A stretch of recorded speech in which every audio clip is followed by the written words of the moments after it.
O Desbravadores de hoje está entrando no ar. E neste episódio você vai conhecer a trajetória de um especialista em inovação. Mas sabe como tudo começou? Com ele batendo a porta de um gerente de banco. Com vocês, Juan Pablo Bueira.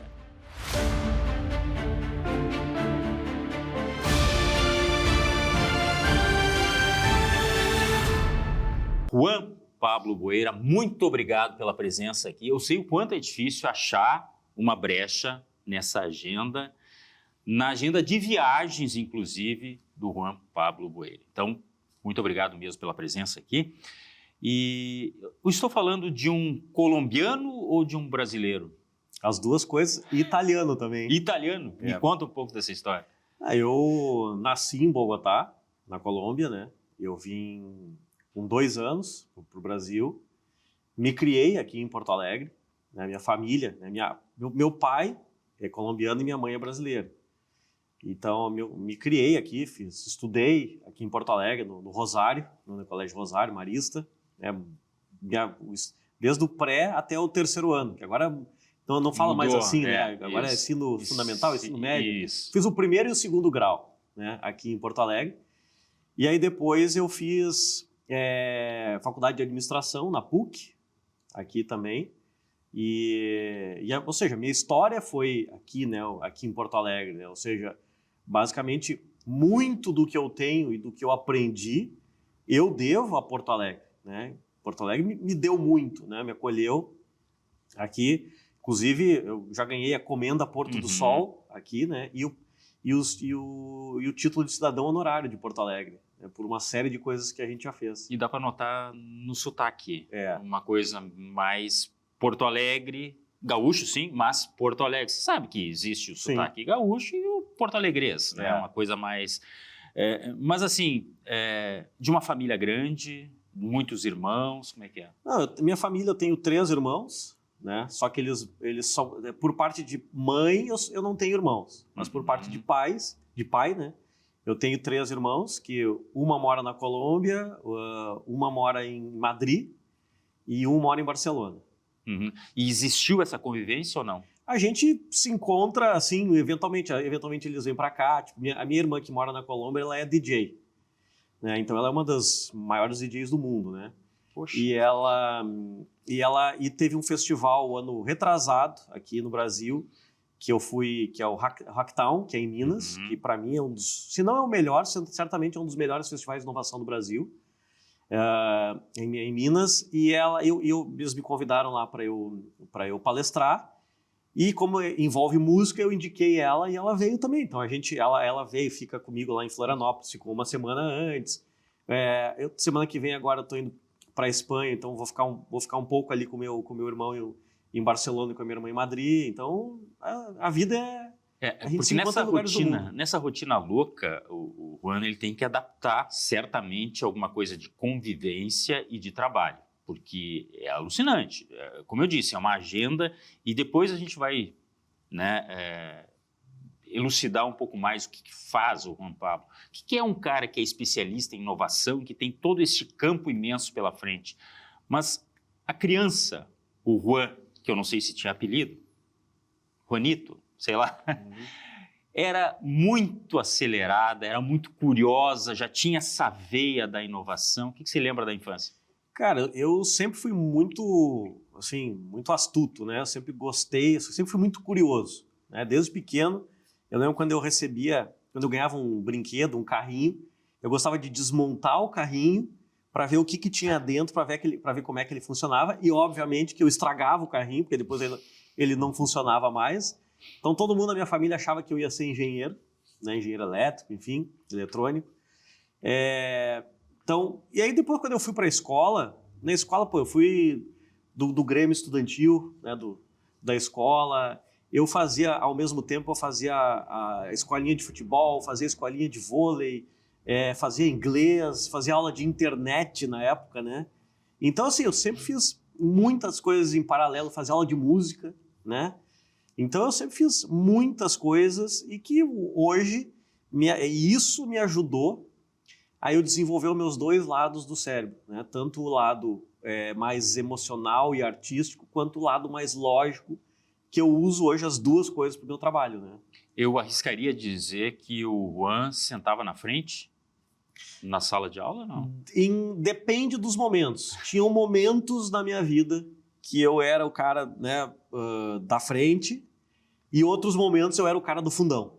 Então eu variei, assim, em momentos da minha vida. E nunca teve problemas, assim, do ponto de vista de dificuldade de aprendizado? Sempre foi aquele cara... Não, eu não tinha...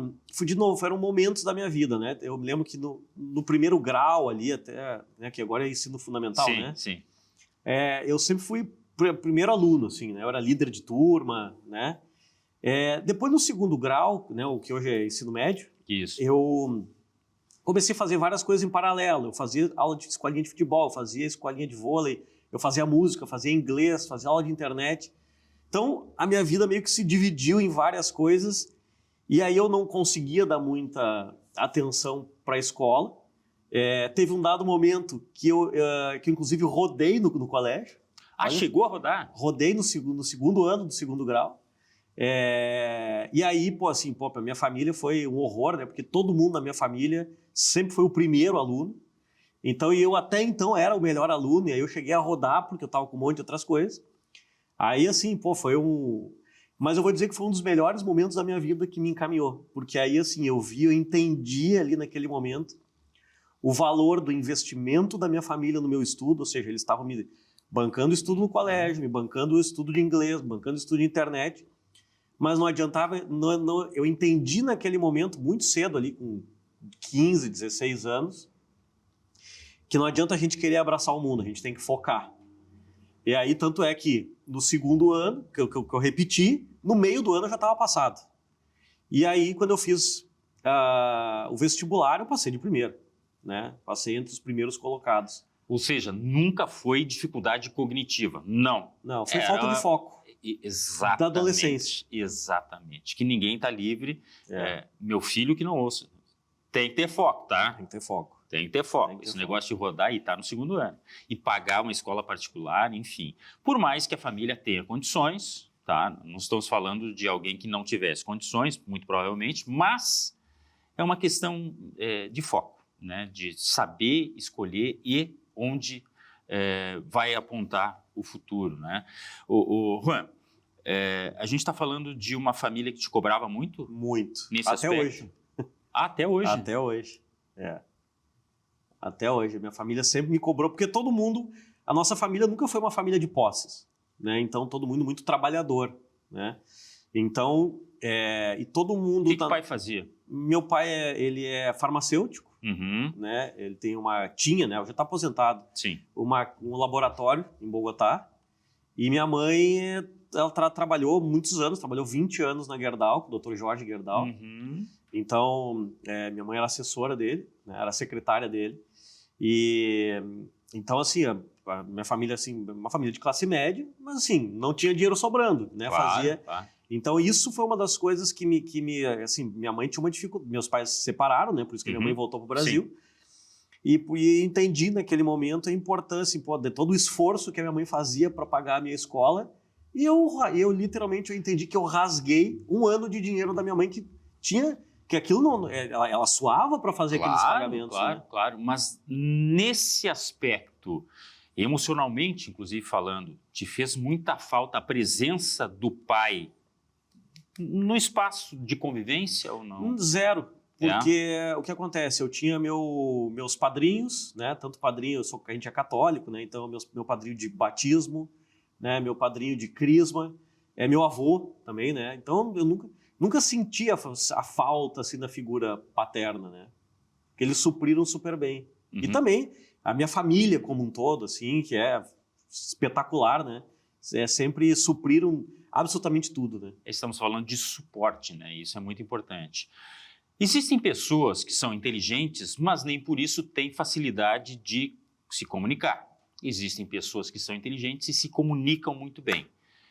Nesse aspecto, eu enquadro o Juan. Sempre foi assim, inclusive lá no período escolar?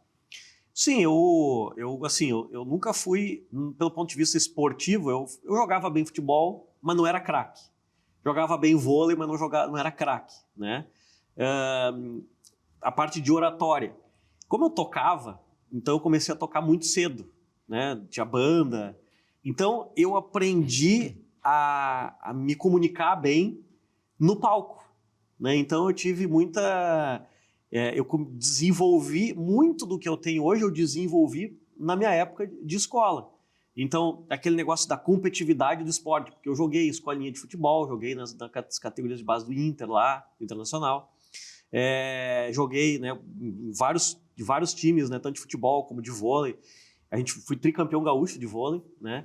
Então, essa parte de competitividade, de entender o foco do esporte, de grupo, e isso hoje me ajuda a fazer gestão de empresas, né? A parte, né, de oratória, quando eu estou em palcos hoje palestrando, né? Eu aprendi isso desde muito cedo, tocando no interior lá de Vacaria, no interior do Rio Grande do Sul. Então, eu vejo assim que a minha infância, ela me ajudou muito, ela fez muito a base do que eu tenho hoje, né? Que eu uso hoje para minha vida profissional. Essa questão da competitividade, a gente vai falar mais sobre isso depois, porque o Juan passou por grandes organizações que têm suas idiosincrasias, têm suas características, mas onde competição é uma palavra que esteve lá atrás, está no presente e vai estar no futuro. Então, eu quero saber depois um pouco mais sobre isso, né? Nós estamos falando de um Juan que viveu o surgimento desta tecnologia que ela hoje, bom, um dia após o outro a gente vê novidades, mas que é o surgimento, por exemplo, da internet, né? Que mudou completamente o nosso rumo.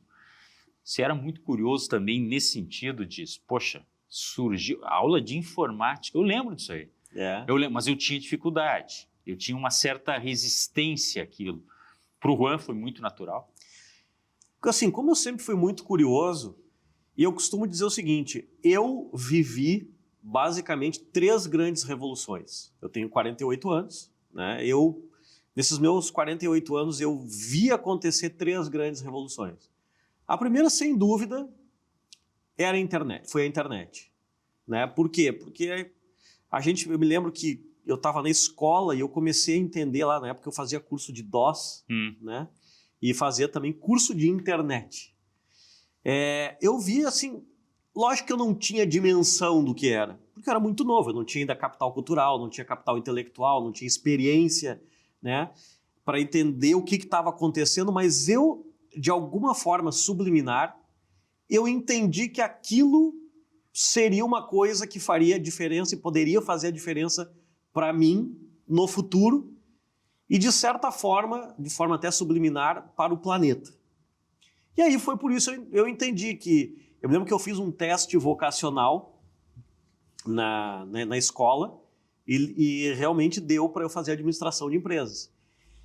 E tem uma característica que eu sempre tive, que foi encontrar padrões das coisas. Né? Eu consigo enxergar das coisas padrões e enxergar sinais que derivam para tendências e de tendências para mega tendências. Lógico, hoje eu sei explicar isso melhor. Na época era tudo meio que intuição. E naquele momento eu entendi, cara, tá, beleza, tu é médico, tu é advogado, tu é arquiteto, tu é administrador, tu é repórter, mas o que pode influenciar todas essas profissões? E aí a internet, eu falei, eu acho que a internet pode impactar em tudo isso, então eu vou me focar nisso. E aí, porque eu acho que independente da profissão que eu escolher, se eu for bom nisso, eu posso ter uma vantagem competitiva. Lógico que essa linguagem eu estou traduzindo hoje, né? A tecla SAP. Na época era mais ou menos isso que eu pensava. Então foi por isso que eu fui me dedicar tão cedo, né, para a área de tecnologia. Pois que, na prática, nós temos essa questão do surgimento da internet, mas muito provavelmente o Juan é do tempo ainda que tinha datilografia. Sim, eu tive aula de datilografia na escola. Isso, fazia parte do currículo. Técnicas comerciais. Técnicas comerciais. Exato. Então, ele é mais novo que eu, mas nós tivemos mais ou menos uma grade parecida, uma grade curricular, né? Mas não dava para imaginar que seria tudo isso, ou você no inconsciente nesse negócio.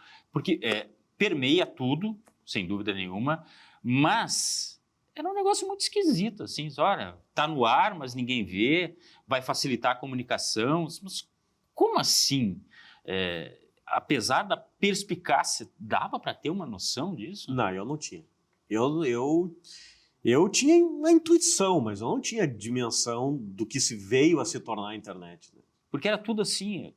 Gente, para quem não viveu aquela época, carros, por exemplo, no Brasil, a gente tinha coisas muito limitadas, nós tínhamos marcas muito limitadas. Comunicação, telefone, lembra como era, né? Tinha que comprar ações, era extremamente difícil, caro para uma família ter um telefone.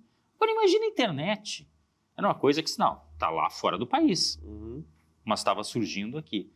Enfim, processo todo. E aí, quando entrou no ritmo da internet, você acha que aí disparou tudo? Aí o mundo teve uma evolução gigantesca e agora com a inteligência artificial, então nem se fala, né? Pois aí entramos num campo que ele trabalha muito em cima disso, afinal de contas estamos falando de inovação, mas eu olhei o currículo, gente, uma olhada por cima, porque é muita coisa, tá? Alguém que é graduado em administração, pós em comunicação, finanças, branding, marketing. E aí nós chegamos ao palestrante, é muita coisa nessa evolução, temos muita coisa a falar. Então eu vou pedir licença para fazer um intervalo e já a gente volta com a sequência dessa história maravilhosa do Juan Pablo Bueira. Estamos chegando recém na fase universitária, conhecimento de mundo, aquela coisa que se amplia, sabe? Depois do intervalo, é rapidinho, a gente já volta.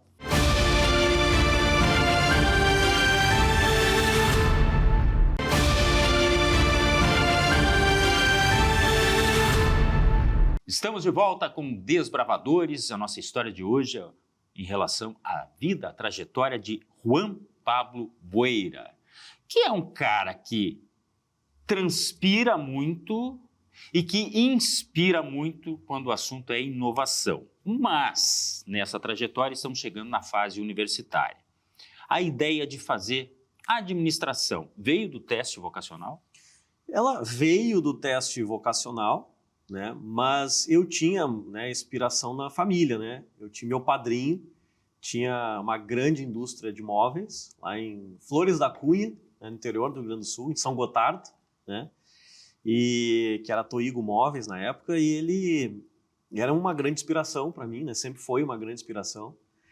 E aí eu gostei, assim, me identificava muito com ele. E aí eu fui fazer a faculdade de administração, porque o que acontece? Eu sempre gostei de lidar com a emoção das pessoas. Então eu tentei ser jogador de futebol, né? Só que assim, por mais que eu jogasse bem, eu não era craque. Então, e aí eu vi que, bom, aí chegou um dado momento que eu tinha que escolher, ou eu vou estudar, ou eu vou, né, ou vou ser jogador. Aí, obviamente, que por influência da minha família, né, eu vou estudar, né. Aí eu fui fazer faculdade de música. Eu gosto de rock and roll, né, então, toquei em muitos lugares do Brasil, em várias bandas. Só que o estilo de música que eu gosto, né, no Brasil eu ia morrer de fome, porque o rock and roll não tem muito espaço no Brasil. E aí eu me lembro que eu me lembro que eu era muito curioso, eu estudava, né, e eu entendi que se eu não posso me lidar com a emoção das pessoas no futebol e não posso lidar com a emoção das pessoas sendo um astro do rock, então eu vou lidar com a emoção das pessoas trabalhando com marketing. Então eu fui para a faculdade de administração muito nessa linha, assim, né, de entender, né, o marketing. E aí eu me lembro que desde o meu primeiro semestre, porque assim, pensa o seguinte, quando eu estudava no Rosário, eu estudava de manhã, e todos os dias de tarde, ou eu tinha inglês, ou eu tinha aula de internet, ou informática, ou eu fazia escolinha de vôlei, eu fazia escolinha de futebol. Então eu sempre tinha o meu dia muito cheio. E aí quando eu passei no vestibular, a aula era à noite. E aí eu não conseguia ficar em casa. Aí eu me lembro que eu fiz. Aonde eu morava, perto ali, tinha um monte de bancos. Aí o que eu fiz? Eu fiz um currículo, que na época o que era? Era inglês e internet. Esse era o meu currículo. E aí eu peguei meu currículo, fui lá, imprimi, era meia página, né? E bati lá, cheguei em todos os bancos lá, falei, tudo bem, queria falar com o gerente. né, um moleque, 17, 18 anos. Ó, meu nome é Juan Pablo, eu estou na primeira semana de aula de administração aqui na PUC e eu queria trabalhar. Pode me botar para fazer qualquer coisa. E aí deu umas 2 semanas, a extinta Caixa Econômica Estadual me chamou para eu trabalhar lá. Eu fui trabalhar no setor de abertura de contas e eu era sabe aquela pessoa que quando entra no banco tem aquele coletezinho, eu posso ajudar? Posso ajudar. Eu era esse cara, né? Isso há sei lá quantos anos. E aí então eu comecei assim, né? E aí eu trabalhei, acho que eu me lembro, trabalhei 1 mês daquele jeito, né? Como ali no atendimento. E aí eu Só deixa eu te perguntar, não estamos falando de necessidade, estamos falando de iniciativa mesmo, tá? Iniciativa. Porque assim, 17 anos, o pessoal quer estar aproveitando a vida, né? O que a gente vê dos jovens, eu tenho um filho nessa idade, quer estar acompanhando o jogo, quer sair à noite, sim, mas o Juan já estava focado, não por necessidade. Não por necessidade. E aí, porque eu sempre assim, eu entendi o valor das coisas que a família faz. Por exemplo, de novo, minha família nunca foi uma família de posse, mas sempre foi uma família que trabalhou muito com planejamento, né? E isso também, eu adquiri muito isso. E uso isso nos meus negócios. Então, por exemplo, minha mãe, meu avô, minha madrinha guardaram, né, durante meus 17 anos dinheiro para que quando eu passasse no vestibular eu ganhasse um carro. E aí eles me prometeram, se eu passar de primeira no vestibular, eu ganharia uma viagem, que eu ganhei uma viagem para Cancún, e um carro. Né? E aconteceu tudo isso. E aí sim, eles me deram o carro. Poxa. E aí o mínimo que eu tinha aqui era retribuir. Né? Eu tinha muito essa consciência, então por isso que eu fui atrás de um emprego. E aí então entrei ali no setor de atendimento. Aí em 1 mês eu fui promovido para o setor de abertura de contas. Aí eu abria contas. E depois, no 2º mês, eu fui promovido para o setor de atendimento ao cliente lá. Que era um setor, enfim. Só que aí o que aconteceu? Olha que coisa louca.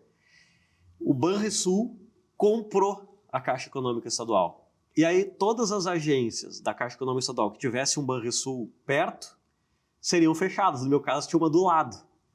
Aí a minha agência ia fechar. Aí, o que eu fiz? Fui lá no jornal e comecei a olhar nos classificados. E aí fui olhar estágio. E eu vi lá um estágio de trainee na Johnson & Johnson. Aí eu vi lá todos os requisitos, falei, eu acho que eu tenho isso, né? Fui lá e apliquei. Aí eu me lembro que era assim, era um mini vestibular, né? Que eu fui lá, fiz prova, eram 800 e poucas pessoas fazendo vestibular, esse mini vestibular para entrar na Johnson & Johnson. E como eu recém tinha feito o vestibular, então para mim estava tudo fresco. Fazia 3 meses que eu tinha feito, enfim, 4. E aí passei, e aí acabei, então a minha carreira mesmo, né, lógico, dou muito valor, né, à Caixa Econômica Estadual, que foi meu primeiro emprego. E aí eu passei, só que assim, eu passei, mas eu não sabia quando eu ia começar. Uhum. E aí, olha que coisa louca, para mim ele foi a minha grande escola de vendas mesmo. Porque nesse meio tempo eu falei, de novo, eu não quero ficar em casa, já peguei o gosto por trabalhar, né? E eu estudava de noite, aí voltei ali, enquanto isso eu vou pegar alguma coisa para fazer. E aí eu achei uma empresa que vendia cursos de inglês. Aí, o que eu fui fazer? Fui lá, fiz a entrevista, e aí eu era assim, eu não recebia salário, eu recebia comissão sobre venda de curso de inglês. E como é que eu fazia? Eu pegava a lista telefônica, eu aprendi técnica de vendas, então ali que eu aprendi a mapear o ICP, que a gente chama hoje, né, o público-alvo, ligar, aí eu comprava ficha para orelhão, né, para quem não sabe o que é orelhão, é um artefato dos primórdios, um telefone público. Ligava para as pessoas, marcava uma reunião, ia na casa, no trabalho para vender. Aleatoriamente, porque daí não tinha como saber quem é quem. E aí eu ia fazendo isso. E aí no meu primeiro mês, na 2ª semana, eu fui campeão de vendas. Vendi 18 cursos de inglês. Que loucura! Medo nunca tivemos. Não, tinha medo, mas mesmo assim eu aprendi sempre. Tem medo, mas vai lá e faz igual. E E aí, acho que trabalhei 2 meses nisso até ser chamado lá na Johnson & Johnson. E foram 2 meses assim que aprendi muito. Aí, obviamente, na Johnson & Johnson, uma multinacional, poxa, uma super escola, para mim foi uma grande escola.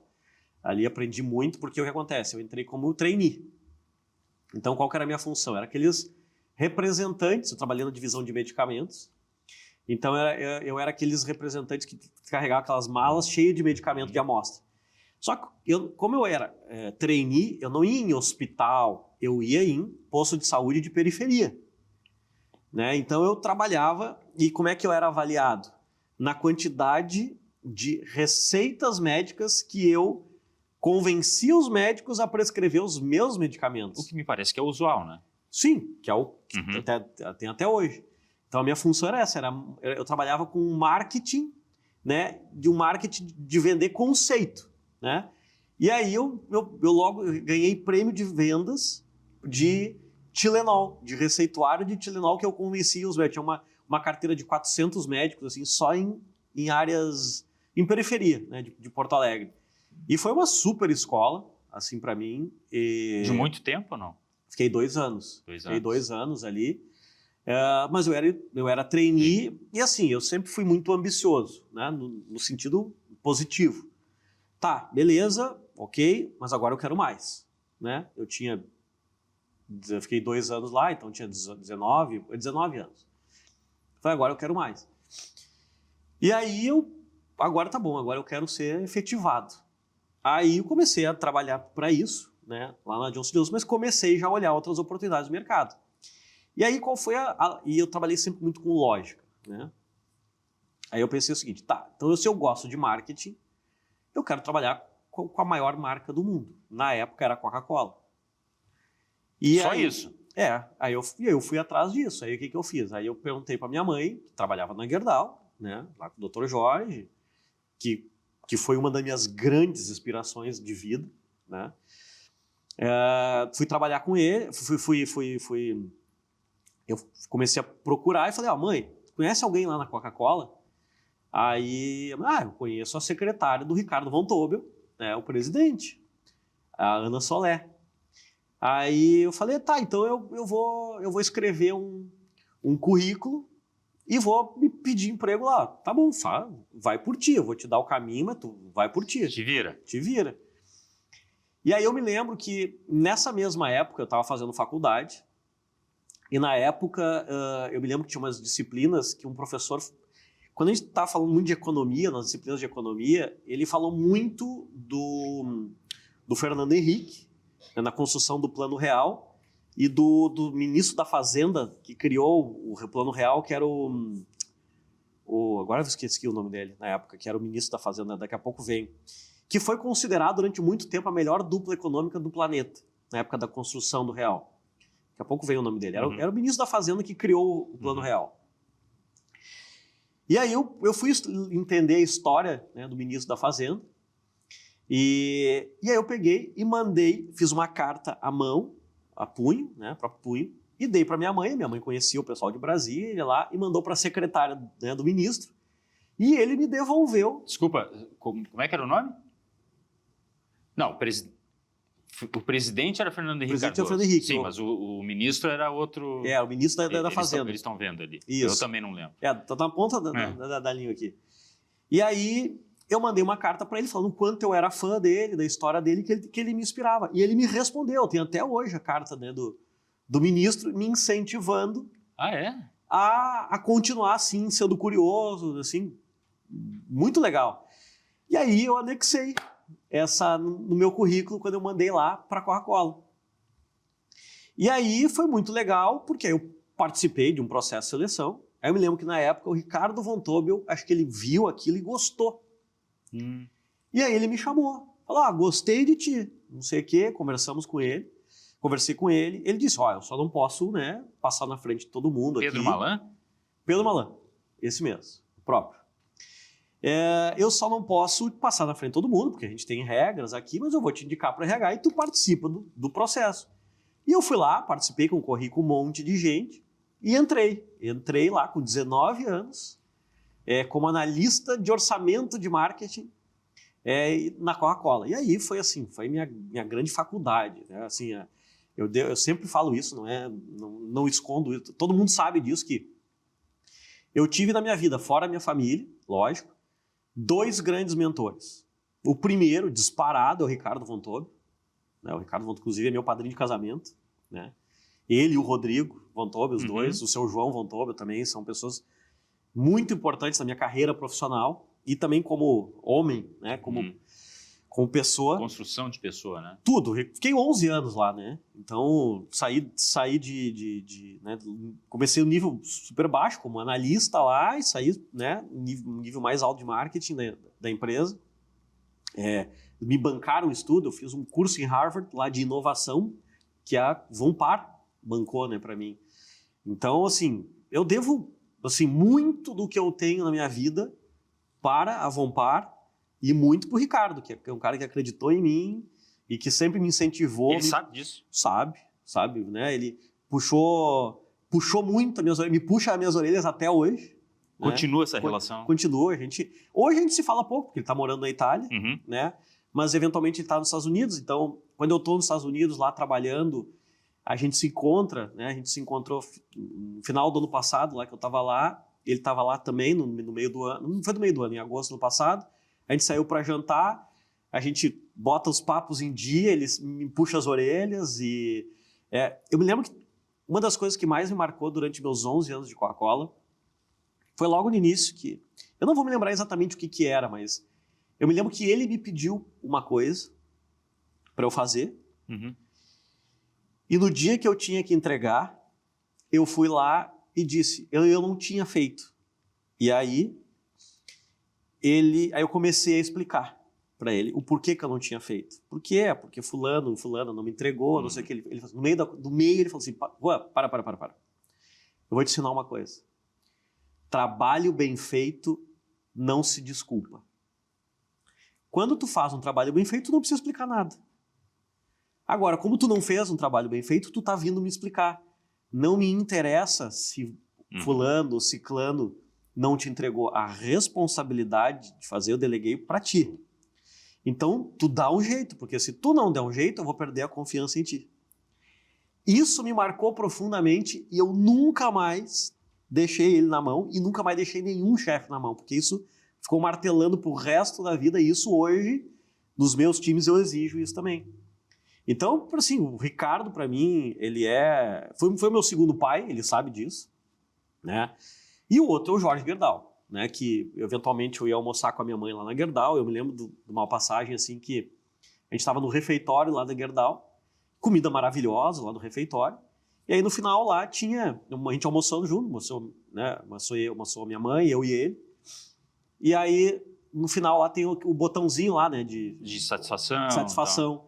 E aí tinha lá ruim, sei lá o que, bom e ótimo. Aí minha mãe botou ótimo, eu botei ótimo, porque realmente a comida, né, era ótima, e ele botou bom. Aí eu perguntei, mas doutor Jorge, o senhor não gostou da comida? Aí ele, sim, gostei. E por que o senhor então não botou ótimo? Porque se eu botar ótimo, eu não vou incentivar o pessoal a fazer melhor amanhã. E aí isso também me marcou profundamente. Então, para mim, eu fui professor de MBAs em 6 instituições de ensino durante 15 anos. Só 2 alunos tiveram nota 10 comigo em 15 anos. Porque esse processo de alta performance, extrema qualidade, assim, me marcou muito, tanto do que eu aprendi com o Ricardo quanto com o Dr. Jorge. Que coisa sensacional, porque isso significa o seguinte, a gente está sempre procurando melhorar. No resumo, e esse relato do Juan fala muito sobre relações. Sim, falar em inovação é falar em tecnologia, mas é preciso falar de relações, da relação com outro ser humano. A gente vai para um rápido intervalo e já volta, porque temos muito a falar ainda sobre essa carreira de professor, palestrante, de alguém que já se formou e que chegou ao sucesso, mas tem muito suor nesse caminho ainda. Já voltamos.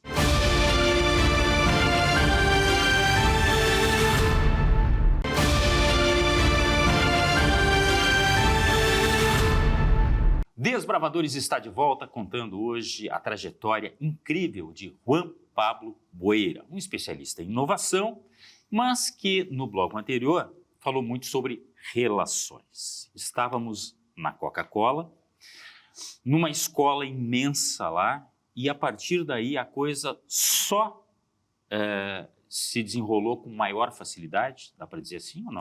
Não, facilidade eu nunca tive na vida, para nada. E esse é o segredo, né? Facilidades, tudo sempre foi com muito esforço, muita dedicação, e por mais que sempre tenha sido com muito esforço e dedicação, eu sempre acho que em tudo que eu fiz até hoje eu poderia ter feito mais e melhor. É muito crítico. Muito, muito. Mas isso te prejudica em algum aspecto? Porque eu vou confessar o seguinte, eu sou muito crítico em relação a mim, e isso às vezes me prejudica. De perder o sono, não, eu poderia ter feito de outra forma, poderia ter feito melhor, eu poderia ter tratado as pessoas de uma forma melhor. Isso sem dúvida, e é uma questão de maturidade, né? Hoje eu lido muito melhor com isso. Já fiquei muita noite sem dormir, porque eu estava preocupado em resolver as coisas, em fazer as coisas.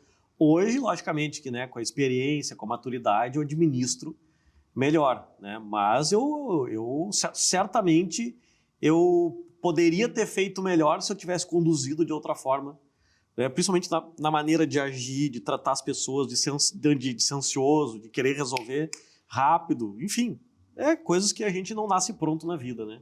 Bom, nós tivemos a Coca-Cola como uma escola incrível. E depois, assim, se a gente pudesse... Isso aí eu me lembro que eu fui para sair da Coca-Cola e fui para a Red Bull. Inclusive, era aqui nesse prédio, o último andar. Uhum. Né? Então, foi uma outra grande escola, embora eu tenha ficado pouco, né? Fiquei 2 anos, né, na Red Bull. Mas foi uma grande escola, porque eu saí de um raciocínio, né, de overbrand, como a gente chama de Coca-Cola, para mainstream brand, né? Ou seja, a gente sai de um conceito de marca que é para todos, de Coca-Cola, todos os seus produtos, para Red Bull, que é ocasiões de consumo muito bem específicas. Então, tive muito aprendizado, aí eu acabei... É um outro tipo de gestão. Eu achava que quando eu saí da Coca-Cola, trabalhei aqui com refrigerante, cerveja, água, energético, vou chegar ali na Red Bull, é só um produto. Vai ser moleza, aqui nada. Era outro tipo. Aí eu aprendi que cada empresa tem a sua cultura, tem as suas peculiaridades, tem os seus desafios. E aí eu acabei tendo, foi quando eu começou a minha experiência em viagens internacionais a trabalho. Porque a Red Bull era para o mundo, e a Red Bull... Eles não trabalham com agências, né, de publicidade, de eventos. Você faz um evento, eles vão chamando as pessoas do mundo todo para ajudar. Então, eu comecei a ter esse contato com pessoas do mundo inteiro, né? Então, para mim, foi uma super experiência, né? Mas, o que acontece? Chegou um dado momento que eu pensei o seguinte, relativamente, em todos os lugares que eu vou, eu ganho prêmio de vendas, né? Então, comecei minha carreira lá, né, no banco, fui promovido uma vez por mês, por mais que eu tenha ficado pouco tempo, mas uma vez por mês fui promovido. Na Johnson & Johnson ganhei 2 premiações de vendas. Fui para a Coca-Cola, cresci muito rápido. Fui para a Red Bull, também cresci muito rápido, né, ganhei prêmio de vendas lá também. E aí eu pensei, mas então agora está na hora de eu trabalhar para mim. Então eu vou empreender. E aí durante 2 anos... né, eu empreendi e foi muito, muito legal, assim, porque eu montei 4 empresas em 2 anos. 2 delas eu me dei muito bem e 2 eu quebrei. E eu vou dizer que acho que uma das coisas que eu mais aprendi na vida foi nas empresas que eu quebrei. Porque o que acontece? Até então, eu era o Juan da Johnson & Johnson, aí depois eu era o Juan da Coca-Cola, e até hoje eu sou conhecido aqui em Porto Alegre como Juan da Coca-Cola, que foi a empresa que eu mais trabalhei, e me dava muita exposição. E depois eu era o Juan da Red Bull. Quando eu fui ser o Juan do Juan, é outra coisa, um monte de porta se fecha, né? Então, aí é por você mesmo, é o dinheiro que você tem que fazer as coisas, não tem uma empresa por trás. Então foi um super aprendizado, né? Mas foram ali 2 anos também que foi muito legal, né? Onde eu trabalhei dos 2 lados do balcão, né? Até o Ricardo me chamar de novo de volta para a Vonpar. que foi na época que ele montou a divisão de alimentos, né? Que eles compraram a Mumu, Sim. compraram a Neugbauer. E aí eu voltei para casa, né? Como eu sempre falo. E aí fiquei mais 3 ou 4 anos lá. Até... E aí, pô, aqueles, assim, 3 ou 4 anos foram incríveis, assim. Para mim... Intensos, porque a gente... na época a gente fez a Cow Parade, a Parada das Vacas aqui em Porto Alegre, que foi considerado o maior evento cultural, né, da história, né, do Rio Grande do Sul. Inesquecível, né? Então ali foi... E olha que coisa louca como é que foi esse evento, né? Eu me lembro que quando eu cheguei lá, que a gente montou a divisão de alimentos, eu era o head de marketing, e aí o Ricardo, ele me disse o seguinte: Juan, olha o seguinte, a gente é Coca-Cola. Com todo o respeito, né, a gente tinha divisão de leites, tu tem 1 ano para fazer Mumu ser líder. E aí, meio assim, a gente tinha uma relação, né? Então, assim, é quase assim, se tu quer continuar sentado na tua cadeira, tu tem 1 ano. Tu tem prazo. Você conhece o Ricardo Von Tobel, sabe, né? O jeito dele.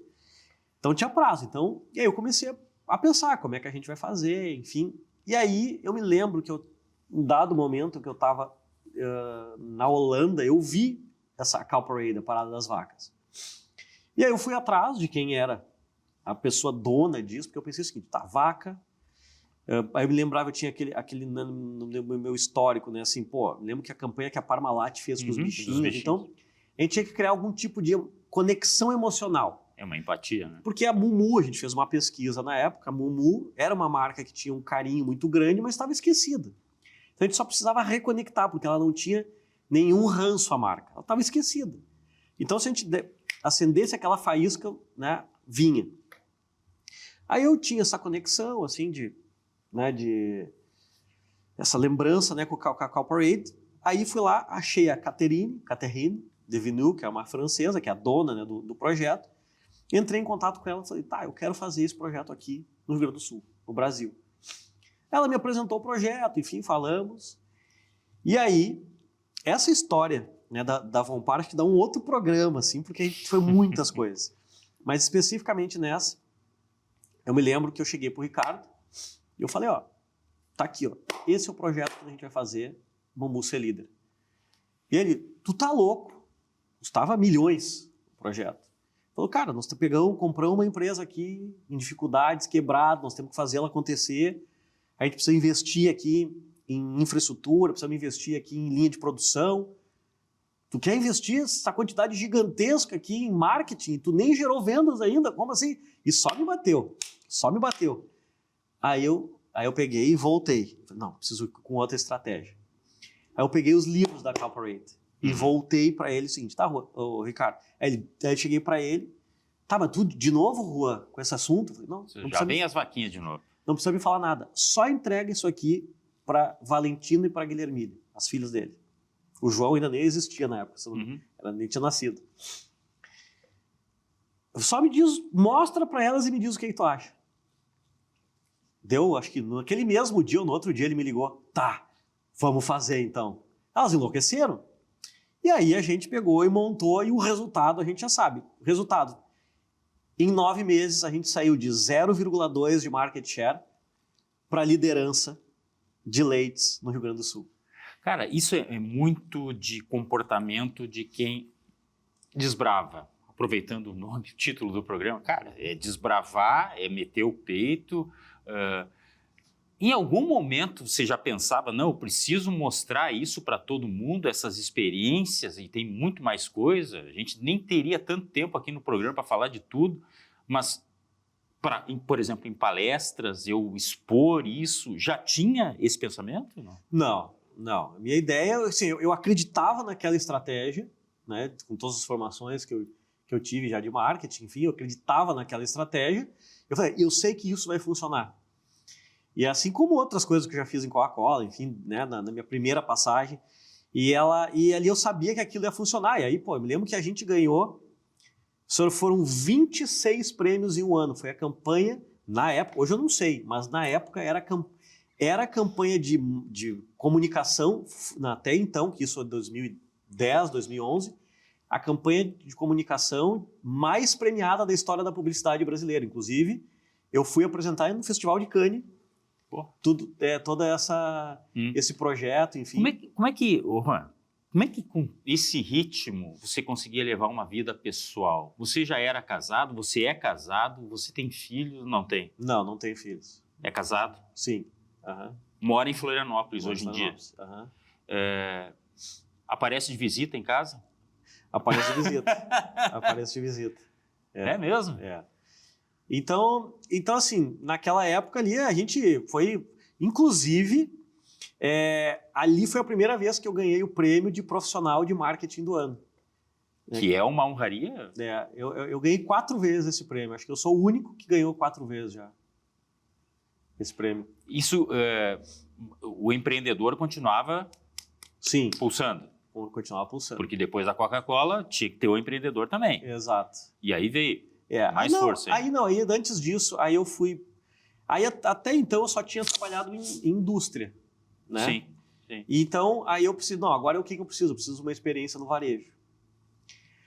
Aí foi quando eu assumi, né? Saí da Coca-Cola, né? E da Vonpar e... tinha trabalhado tantos anos em indústria... O prêmio lá da Comenda Porto do Sol, profissional de marketing do ano, 26 prêmios. Aí eu falei, não, agora beleza, agora está na hora de eu conhecer outro segmento, que é o varejo. Aí assumi como gerente corporativo de marketing das lojas Renner.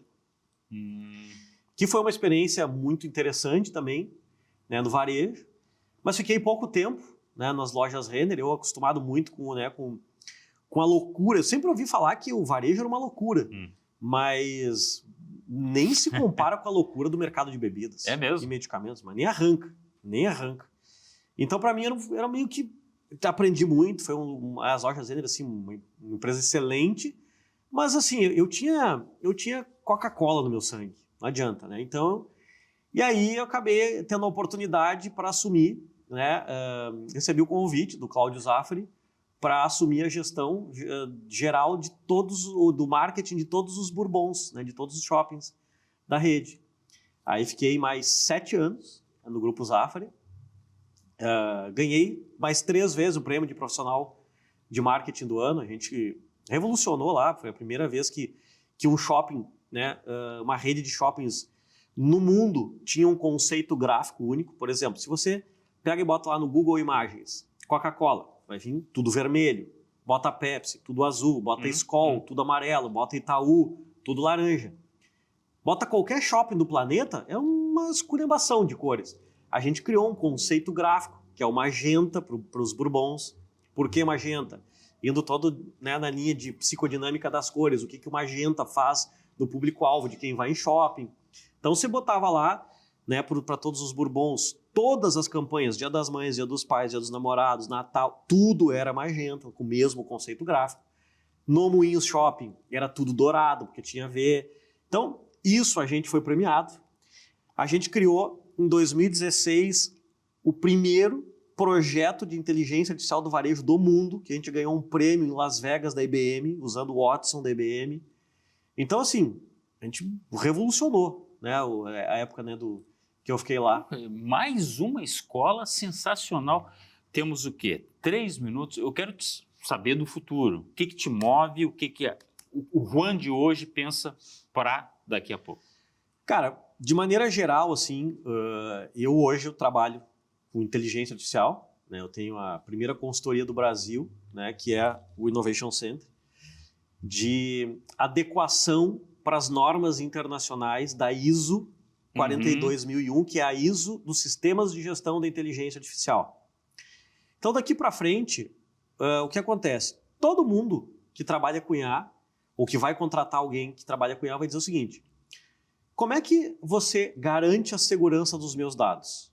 Para estar em conformidade com a LGPD, para estar em conformidade com o que hoje é o PL 2338, que é o Marco Legal da Inteligência Artificial, e em consonância com a matriz de competências da inteligência artificial do governo federal, do Ministério da Inovação. Essa pergunta vai vir daqui para frente. Como é que você garante a segurança dos meus dados? E só tem uma resposta, que é a prova de qualquer questionamento e é irrefutável. Eu tenho a ISO 42001, que é a ISO dos Sistemas de Gestão da IA. Então a gente está com uma demanda gigantesca em cima disso. E o que eu tenho para dizer assim é o seguinte: todo mundo daqui para frente tem de 5 a 10 anos para fazer riqueza. Porque depois acabou. As máquinas, daqui para frente a gente vai, daqui a 5 a 10 anos, no limite de 15, nós teremos somente 3 atores no mercado. O primeiro ator é o dono ou a dona da empresa. O segundo ator são as pessoas muito especialistas. E essas pessoas muito especialistas só tem 2 tipos. Ou é quem faz o seu trabalho melhor do que uma inteligência artificial faz, e esse tipo de pessoa está cada vez menor, tem cada vez menos, ou a pessoa que, usando inteligência artificial, faz um trabalho melhor do que a IA faria sozinho, e não tem uma terceira opção. Então a gente tem o primeiro ator, o dono ou a dona, o segundo, os muito especialistas, e o terceiro, os robôs humanoides. Eu tenho 2 robôs humanoides que fazem muitas coisas para mim. Então, dentro desse contexto, o mundo que a gente conhece hoje, a partir de outubro de 2027, não será mais o mesmo. Não será o mundo que a gente conhece hoje. E daí eu tenho muita coisa para falar, né? Mas a gente precisa de um outro programa.